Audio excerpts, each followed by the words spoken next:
সমাজের ভালো কাজের জন্য এখানে আপনারা এসেছেন। অনেক মানুষ ছিল আসেনি, এখানে মাইকিং করা হয়েছিল, এখানে 1 ঘন্টার জন্য হলো মাইকিং করা হয়েছিল, কেউ সাড়া দেয়নি। এখানে ভালো কাজের জন্য ডাকা হয়েছে, কেউ সাড়া দেয়নি। পরে আমি ফোন করে ইমাম সাহেব যারা চিঠি পেয়েছেন তারা প্রত্যেকে মোটামুটিভাবে এসছে। 2-1 ইমাম সাহেব চিকিৎসার জন্য চাপানগঞ্জ গেছে, আমার সাথে কথা বলে গেছে, এই জন্য ইমাম সাহেবকে ধন্যবাদ। শিক্ষকদের মধ্যে শুধু আমার হেডমাস্টার মহারাজপুর উচ্চ বিদ্যালয়ের উনি এসেছেন, বাকি শিক্ষকগুলোকে ইনফরমেশন দেওয়া হয়েছিল। সাজু চাচাকে একটু দেরিতে জানা হয়েছে, শুরু থেকে একটু দেরিতে জানা হয়েছে। বিষয়টা যে একটু আমার কাছে মাইকিং করা হচ্ছে, সবাইকে তো একে একে বলা সম্ভব না, যারা আওয়াজটা পাবো। এটা মাইকিং করার কারণটা কি, যেটা ভালো কাজের জন্য আমরা এখানে উপস্থিত হব। এই যে মহারাজপুর ইউনিয়ন পরিষদে সিসি ক্যামেরা পূর্বের আমার মতো একজন চেয়ারম্যান ছিলেন, উনি লাগিয়ে গেছিলেন, অকেজ অবস্থায় ছিলেন। আজকে আমি গোটা ইউনিয়নের প্রত্যেকটা জায়গা মোট আমার ইউনিয়ন পরিষদের আশপাশ সিসি ক্যামেরা আওতায়। আমি নবাবগঞ্জে ঘুমাই, তাও সিসি ক্যামেরা দেখি। লতিফ মামা ঘুমায় রাত্রে, মামা ওঠেন, এই দুল মামা ওঠেন, এই আরিফ তুই কি করছিস রে, এই আরাফ তুই কি করছিস, এটা আমি কিন্তু এটা নিয়ন্ত্রণ করছি। এবং এমপি মহোদয়কে আমি বলেছি যে আমাকে সিসি ক্যামেরার জন্য একটা প্রকল্প দিতে হবে, যেটা প্রত্যেকটা মোড়ে মোড়ে এই সিসি ক্যামেরাটা আমি লাগাবো। এটা এমপি মহোদয়কে আমি বারবার বলছি, এমপি মহোদয় আস্তে আস্তে করেছে দিব, এটা আপনারা পাবেন ইনশাআল্লাহ। আর মহারাজপুরের উন্নয়নের ব্যাপারে একটি রাস্তাঘাট বাকি থাকবে না, এটা আমি করে দেবো। কিন্তু এই মাদক জুয়া আমার 2 বছর 3 মাসের আমলে 1 নাম্বার ওয়ার্ডে আমার গ্রাম পুলিশ আর আমি মারতে মারতে মারতে আমার হাতি মনে অনেকখানি নষ্ট হয়ে গেছে। গত 3 দিন আগে মেরেছি 3 জনকে। মেরে কি লাভ হচ্ছে, চেয়ারম্যান খারাপ, 2 বছর 3 মাস পর আসবে না। আমার আব্বা ছিল কিন্তু একজন খুব সাহসী মানুষ, উনি কিন্তু তাৎক্ষণিক মাদকের বিরুদ্ধে কোনো কিছুর বিরুদ্ধে কিন্তু তাৎক্ষণিক করতে অ্যাকশন নিতেন। আমিও চেষ্টা করছি, কিন্তু প্রতিকূল রাজনৈতিক অবস্থান বা এই যে আমার ভোট কমিটির এই ভয়, এই ধরনের নানা রকম কারণে আমরা কিন্তু অনেক কাজ করতে পারছি না। কিন্তু আমি অনুরোধ করবো আমার ভাইকে আমি চিনি, ওনাকে আমি অনেক আগে থেকে চিনি, উনি দীর্ঘদিন ছিলেন। আপনি আমার মহারাজপুরে 3 থেকে 4টা স্পট, এবং আপনার কাছে অনুরোধ করবো আপনি বিট পুলিশিংকে একটু শক্ত অবস্থানে যেতে পারেন। শুধু আপনাদের কাছে পিস্তল আছে, আপনাদের কাছে ক্ষমতা আছে, আপনাকে যে পরিমাণ ভয় করবে আমরা ওই পরিমাণ ভয় করবে না। আমার চৌকিদারকে কিছুদিন আগে একটা হুমকি দেয় যে চেয়ারম্যান কতদিন আছে, চৌকিদারকে দেখে নেব। তার ব্যবস্থা করা হয়েছে, তাৎক্ষণিক আনা হয়েছে, তার বিচার করা হয়েছে। তারপর কালকে আমি থানা পাঠিয়েছিলাম যে এখানে বেশি কিন্তু সন্ত্রাসী নাই, বেশি কিন্তু মাদক নাই, চিহ্নিত আছে। মতুর ভাইকে আমাদের এই যে সমাজে এসছি, ভালো ভালো চলে এসছি, মতুর ভাইকে অনুরোধ করবো হাতে গোনা 2-4-10টাকে শাস্তি দেন। আমার বিশ্বাস বাকিটা আমি দেখবো, বাকিটা আমি দেখবো। আপনি চিহ্নিত কিছু এখানে আছে, যেসব লোকগুলাকে আপনি একটু শাস্তির আওতায় সারাদিন দিয়ে যান, আমাকে অর্ডার দেন, আমার কাজটা ধরে রাখবো। মহারাজপুর স্কুলে আমি নিজ হাতে আমার গ্রাম পুলিশকে দিয়ে মারা শুরু করেছিলাম, যে কোনো দেখা দেখি নাই। কোনো স্কুলে আশেপাশে কোনো আড্ডা হবে না, ভয়ঙ্কর হয়।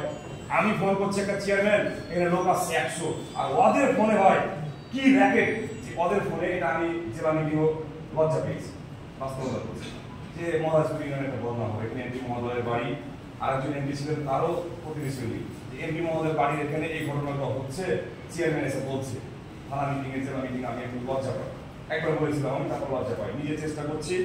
আপনার কাছে আমার বিশেষ অনুরোধ, বর্তমানে ইফটিজিং আর জুয়া নেশা 3টা বিষয়ে মতুল ভাইকে আপনি 9টা ওয়ার্ডে, সব জায়গায় কিন্তু হয় না, 4-5 ওয়ার্ডে ওনারা আছেন, ওনারা শাসন করতে পারেন, তারপর ওনারাকে সহযোগিতা আমরা করবো।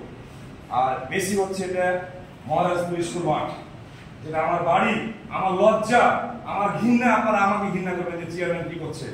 আমার বাড়ির গেটে গড়পুরি থেকে 3-4টা বাচ্চা আসছে, এত বড় বড়।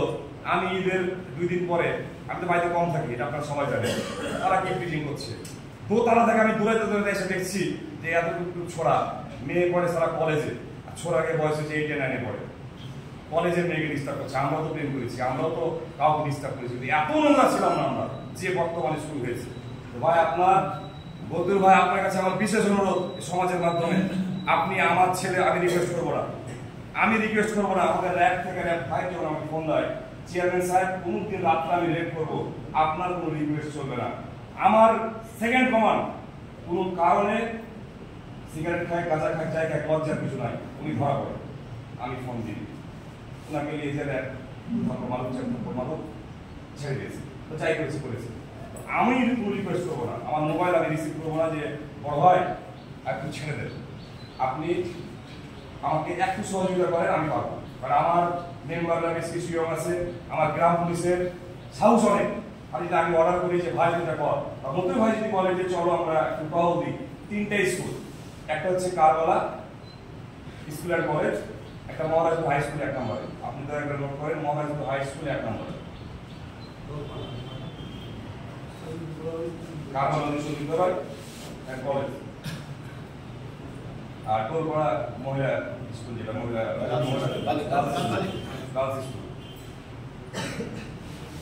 3টে স্কুলে একটু নতুন হয় টহল দিবেন, একটু খালি আপনি মনে মনে যে বলবেন যে আমার কানে যদি আসে যে তোরা কোনো মেয়েকে ডিস্টার্ব করেছিস, তোরা কিন্তু আমি অ্যারেস্ট করে দেবো, আপনি একটু দেখেন, বাকিটা আমি দেখবো।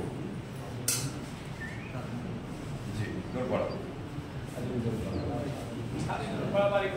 আর স্যার আপনাকে অনুরোধ করবো, আপনার যদি ফান্ড থাকে, ভাই বলেছে 25,000 খরচ হবে, Karbala school college CC camera আছে এবং অনলাইন কম হচ্ছে, কম হচ্ছে। আপনি একটু সিসি ক্যামেরা লাগান, যে আমার এখানে দিয়ে মিটিং করছি আমরা, কেউ কি শত্রু নাই, কমপ্লেন করে এখানে একজন অফিসার আছেন এখানে, আপনার সময় তো ব্যাগ দিয়েছেন, আমি বারবার চেক করছি যে শত্রু তো নাই, কে এসে বলতে পারে চলছেন একটা ঘর থেকে ঢুকিয়ে আসি, এখানে আমি বারবার চেক করছি এবং অকারেন্স কম হবে, জানি যে ইউনিয়ন কাউন্সিল সিসি ক্যামেরা আছে। আপনি চেষ্টা করেন, হ্যাঁ 15 থেকে 20,000 টাকা খরচ হবে। তাই ভাই যখন ধরতে আসবে, মানে আমি ফোন করলাম, ভাই আপনি আমার ছেলেকে ধরেছেন কেন, তখন ভাই বলবে যে চেয়ারম্যান স্যার এই যে আপনার ছেলে এই যে মেয়েটি করছে, ঘরের এমপি মহোদয় ফোন করলো, কি আমাদের সভাপতি সাহেব ফোন করলো, কি আমার কোনো মেম্বার সাহেব ফোন করলো, নেতা তো হবে না, নেতা কেউ আছে, আমরা তো নেতা নিয়ে বসবাস করছি, মোদীর পার্টি আমাদের নেতাই পাবো। আর ভাই আপনি সব জানেন, আপনি অনেক বড় বড় ব্যবসায়ীকে শাস্তি দিয়েছিলেন, আমার জানা অনেক বড়, নবাবগঞ্জে 2-4 জন মন্ত্রীর ভিতরে আপনি তাকে ধরে নিতে পিড়াচ্ছে, কিভাবে সেটা জানি। আপনি একটু দয়া করেন, আপনি 2-4টাকে সার্চ করেন, আমার বিশ্বাস অনেকক্ষণ আসবে, শেষ হবে না। আমার চাচা বলতে আমরা যুগ যুগ থেকে দেখে আসছি, আমরাও ছোট থেকে দেখে আসছি, আমার আব্বাকে দেখলাম যে ঘোড়া স্টাইলে দিয়ে সিলিপি গাঁজা মাঞ্জা ধরে নিয়ে এসে ওই আপনার আগুন লাগিয়ে পুড়িয়ে দিল, কিন্তু শেষ করে তারা ব্যবসা চালাচ্ছে, কৌশল রকম অবলম্বন করেছে। এখনকার বর্তমান যুগে আজ ছেলে পেলে আপনারা শহরে ডিউটি করেন, আপনাকে গাড়ি টাড়ি যাই ভয় করে, কিন্তু আমাদের গ্রামে তো গাড়ি টাড়ি আসার সুযোগ নেই। আমরা স্থানীয় সরকার, আমরা যখন চেষ্টা করছি, আমরাকে ভয় দেখায় ভোটে, ওরা তো আছে 10%, 24,000, এখন বর্তমানে 27,000 ভোট, তোরা তো বাবা ভোটার আছিস 1-2 হাজার, তোরা ভোট দিবি না, অসুবিধা কি, কিন্তু আপনাদের সহযোগিতা আমার লাগতে পারে। আর কথা বলা বলার আপনারা যারা আছেন, ভাই বলেছেন ইউনিয়ন কমিটি হবে, আপনারা প্রত্যেকটা ওয়ার্ড থেকে 2-1 জন করে আসবেন, আমি থাকবো, আমার মেম্বাররা থাকবে, আমার গ্রাম পুলিশরা, আপনারা একটু চেষ্টা করেন। আপনারা কেন প্রতিবাদ করবেন না, এখানেই আছে, আমি বলবো না, কোনো এক চাচা আর বেড়া তুলে পিকনিক করছে, ওই ওর সামনে ওকে থেট করছে, এই কোরবানি নিয়ে গেলাম তো কি গেলাম, আমি যখন নিয়ে এসে ফিরছি তখন আমার চেয়ারম্যান খারাপ। আমি যে ঘটনাগুলো ঘটাই, যারা অকারেন্স করে ম্যাক্সিমাম আমার আহাদা আরিফ, রাবিকুল আছে, মালিক চাচা, খারাপ চাচা, সবাই আমার গ্রাম পুলিশ, ধুলু মামা বয়সে যদি হয়ে যায় 55, তারপরে যদি বলি মামা এই জনগণের স্বার্থে আপনাকে অ্যাকশনে নিতে যেতে হবে, এখনো পানি চালাতে পারে। আর লতিফ চাচা আছে, ওনারও কিন্তু হাত জোড়াও। 10টা গ্রাম পুলিশই আমার সক্রিয়, একটা গ্রাম পুলিশ নাম আর বলছি না, একটু বিগড়ে গেছে, গাঁজা গাঁজা খাচ্ছে, আমি খবর পেয়েছি। আলাদকে বললাম ধরে নিয়েছে, কত 3 দিন আগে মেরেছি, এই বারান্দাতে মেরেছি, ছাড় হয়নি, ওকে বাদ থেকে আমার হাত বাঁচে ব্যথা হয়ে গেছে। আমি যখন মারছি তখন কি চেয়ারম্যান খারাপ, ভালো কাজে এটি লোক, এখন আমি একটা পিকনিক দিয়ে দিই বা একটা অনুষ্ঠান শুরু করে দিই, লোকের জায়গা নেই, সকালে সালিসের লোকে যেতে পারে 250 থেকে 300, একটা মারামারি সালিস। যাই হোক, আপনাদের কাছে অনুরোধ করছি, সমাজে এখনো ভালো মানুষ আছে, ভালো অফিসার আছে, ভালো চেয়ারম্যান আছে, ভালো মেম্বার আছে, সবাই আমরা খারাপ না, সবাই আমরা দুশ্মন না। তো আপনাদের কাছে অনুরোধ যে আপনারা একটু আগিয়ে আসেন।